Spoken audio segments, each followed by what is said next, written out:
Hello, मेरा नाम कुमार गौरव मिश्रा है। इस साल मैंने यूजीसी एनटीए नेट जेआरएफ के एग्ज़ाम में हिंदी साहित्य विषय से 99.83 परसेंटाइल स्कोर किया है। मैं बेसिकली दिल्ली में ही मेरी पूरी प्रिपरेशन रही और मैं नॉन हिंदी बैकग्राउंड से हूँ, लेकिन चूँकि मैं यूपीएससी सिविल सर्विसेज की तैयारी कर रहा हूँ और मैंने यूपीएससी सिविल सर्विसेज में मैंने हिंदी विषय को अपना वैकल्पिक विषय रखा है। इस वजह से मेरा साइंस बैकग्राउंड से हिंदी लिटरेचर की तरफ आना हुआ। यूपीएससी सिविल सर्विसेज की तैयारी के साथ साथ मैंने सोचा कि साथ के साथ एमए कर लेता हूँ, एक एज ए करियर अपॉर्चुनिटी एक मैंने रास्ता खोलना चाहा।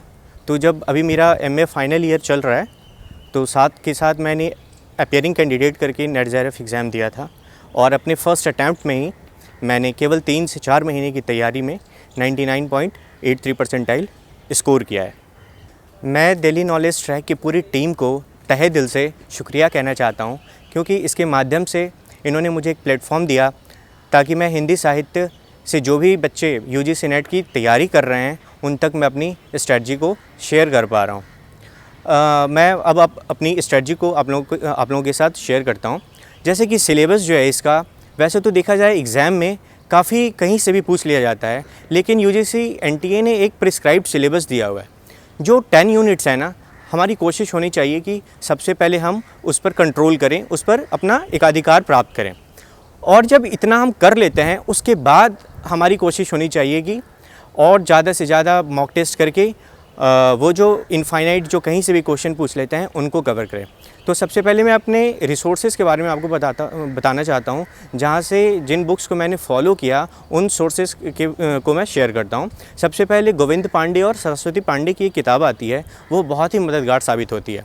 इसके अलावा मैंने अरिहंत को फॉलो किया और दृष्टि द विज़न की एक बुक आती है, उसको मैं ये तो नहीं बोलूँगा कि पूरी की पूरी पढ़नी चाहिए, लेकिन हाँ, अगर हम उसे स्मार्टली फॉलो करें तो ये काफ़ी हेल्प मिल सकता है हमें इस एग्ज़ाम में। जैसे कि जो प्रिस्क्राइब्ड सिलेबस है यूनिट 10 है, जैसे अगर आप यूनिट 10 के सोर्स को खोजने जाओ तो आपको काफ़ी मुश्किल होती है खोजने में, इसके जो सोर्सेज है वो मिलते नहीं हैं। लेकिन दृष्टि द विज़न के बुक में आपको एक जगह कंपाइल्ड वे में, क्योंकि एग्ज़ाम तथ्यात्मक है, आपको ढेर सारे तथ्य वहाँ से मिल जाते हैं और आप 70 to 80% क्वेश्चन वहाँ से कर पाते हैं। इसके अलावा बहुत सारे बच्चों के मन में ये रहता है कोचिंग करनी चाहिए या नहीं करनी चाहिए। मैंने इसके लिए कोई कोचिंग नहीं की, एक सही रणनीति अपनाया। वो रणनीति मैं आपके साथ शेयर कर रहा हूँ। जून 2019 में इसका सिलेबस चेंज हुआ था और पहली बार जो अपडेटेड सिलेबस है जून 2019 में इसका एग्ज़ाम हुआ था। तो जून 2019 और दिसंबर 2019 इन दोनों के क्वेश्चन पेपर को आधार बनाकर मैंने अपनी पढ़ाई आगे बढ़ाई, क्योंकि इससे आपको आइडिया लग जाता है कि यूजीसी एनटीए किस प्रकार के प्रश्न बनाता है, वो क्या चाहते हैं, उनके दिमाग में क्या चल रहा होता है। तो जो बच्चे जून 2021 को टारगेट कर रहे हैं उनकी ये कोशिश होनी चाहिए कि जून 2019, दिसंबर 2019 और इस साल जो जून 2020 के जो दोनों शिफ्ट के क्वेश्चन पेपर हैं, कुल मिलाकर आपके पास 4 क्वेश्चन पेपर हो गए। इन चारों क्वेश्चन पेपर को अच्छे से गहन एनालिसिस करके आप अपनी रणनीति बनाइए और लगातार मॉक टेस्ट दीजिए। और जो मैंने आपको बुक्स बताए, आप बहुत ज़्यादा बुक्स के पीछे मत भागें, क्योंकि बहुत ज़्यादा बुक के पीछे आप भागिएगा तो, क्योंकि तथ्यात्मक एग्ज़ाम है, आप कितने तथ्य याद कर लोगे। तो बेटर है कि आप कम से कम बुक पढ़ें, लेकिन उनको ज़्यादा बार पढ़ें। एक किताब ही पढ़ें, लेकिन 2 से 3 से 4 बार पढ़ें, ताकि उनके फैक्ट्स आपके दिमाग में बिल्कुल बैठ जाएं और अगर उनसे प्रश्न आते हैं तो वो आप आराम से कर जाएं। ठीक है, अब मैं थोड़ा आपके साथ पेपर 1 को भी शेयर करता हूँ। पेपर 1 की मेरी क्या स्ट्रेटजी रही।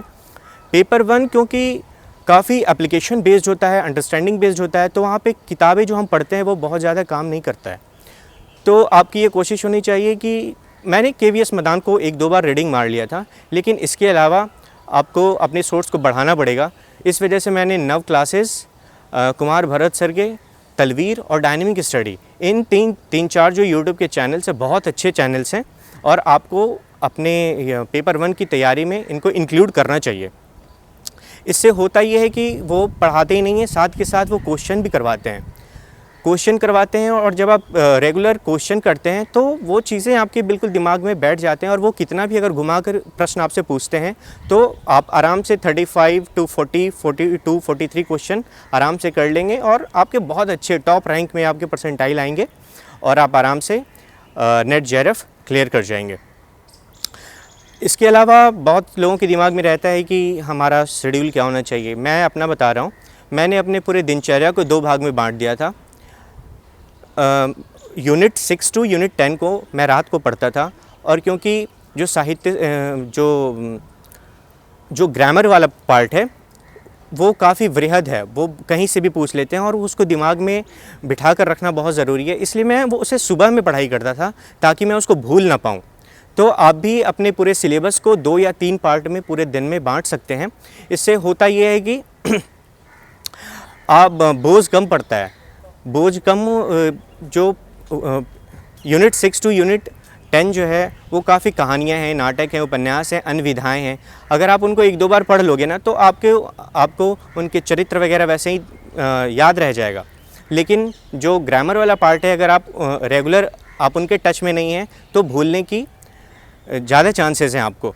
तो इसलिए आप भी ऐसा कर सकते हैं, दो पार्ट में अपने पूरे यूनिट को डिवाइड कर दो ताकि आपके दिमाग से कोई भी तथ्य बाहर न जाए और आप ज़्यादा से ज़्यादा क्वेश्चन कर पाएँ।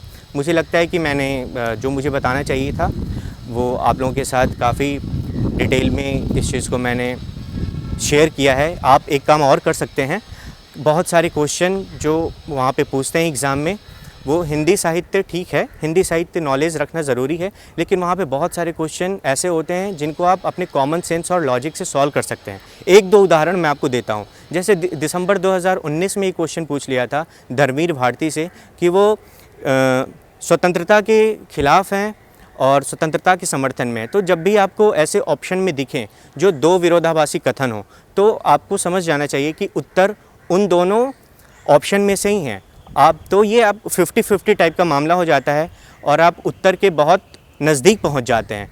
अगर आपको कोई उत्तर नहीं भी पता है फिर भी आपकी जो संभाव्यता है वो काफ़ी बढ़ जाती है सही उत्तर देने का।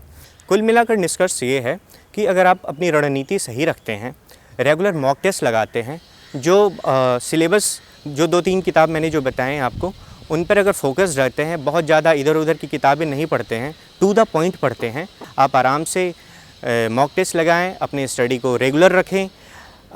मुझे पूरी उम्मीद है कि आप लोग बहुत अच्छा परसेंटाइल के साथ इस रणनीति को अगर कंटिन्यू करते हैं तो आप लोगों को सक्सेस मिलेगी।